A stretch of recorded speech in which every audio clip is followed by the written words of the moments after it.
For me, Chelsea aren't in great form, but they did hold Liverpool to a draw in 90 minutes. They held City to a draw in 90 minutes. So they're unbeaten in 4. They had the wins over Palace and Villa.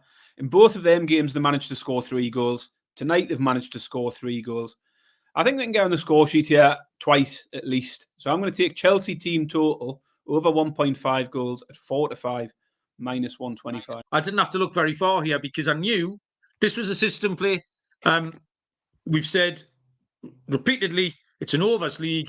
And if the overs is approaching even money, you've got to take it. I don't care which teams. We've done this regularly in the recently with Crystal Palace against Burnley, Sheffield United. So these dog shit teams who get in on the unders, and Everton are in that boat as well. But West Ham just come off a 4-2 the other night. Like Everton will score their one goal that they always score.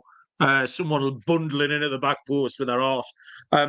So I looked at the over 2.5 price, and I didn't go any further. It's 11-13, Baz. It's minus 117. So Brighton's game's full of corners, Fulham's game's full of corners, and the line starts at 10.5. It's usually around 11.5 for a game like this, and I'm getting plus money for over 10.5.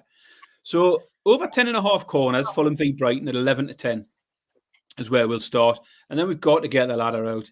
I love this one. 11.5, over 11.5, 7-4. Over 12.5, 11-4. Over 13.5, 9-2. 14.5, 7-1. Over 15.5, 11-1. 16.5, 16-1. Still climbing. And over 17.5 is 22-1. If you want to go higher, that's as far as Bet365 go. Over 17.5 corners, Fulham v Brighton at 22-1. If you want to shop around, I know Sky Bet will go higher. They'll give you around 30-1 for 18.5 corners and 40-1 for there to be 20 corners in this game.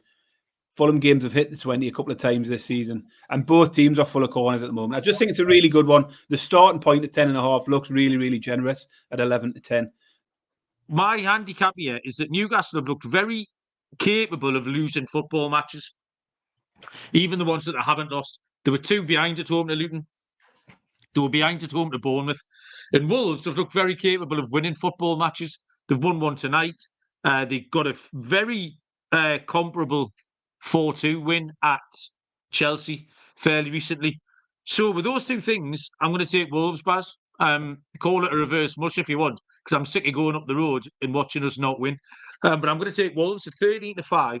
Plus 260. They've got players who are going to cause us all kinds of problems. And we have been flirting with a bit of a disaster at home recently. So Wolves might just catch us at the weekend. I'll take Wolves as the away underdog. Games for Liverpool. And Liverpool games have now seen 7 straight games over 3.5 goals. So I was between 2 options here. I either wanted the over 3.5 total goals in the game or the over 2.5 in the both teams to score. And I've moved for the over 3.5 because it's a bigger price. Both teams to score with over 2.5 goals is 4-5, minus 125. I'm taking the over 3.5. Forest v Liverpool, over 3.5 goals at 11-10.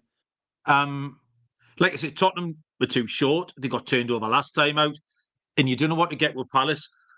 So this is what I'm unashamedly taking the over 2.5 for both teams to score. This is the second one that I'm legitimately, because it's an unbelievable bet, I think, here at 19-20, minus 105.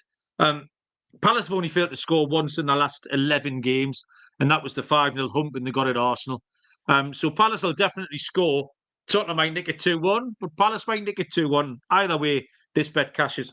Over 2.5 and BTTS, yes, in Tottenham v Crystal Palace, 19-20. minus 105, Barry.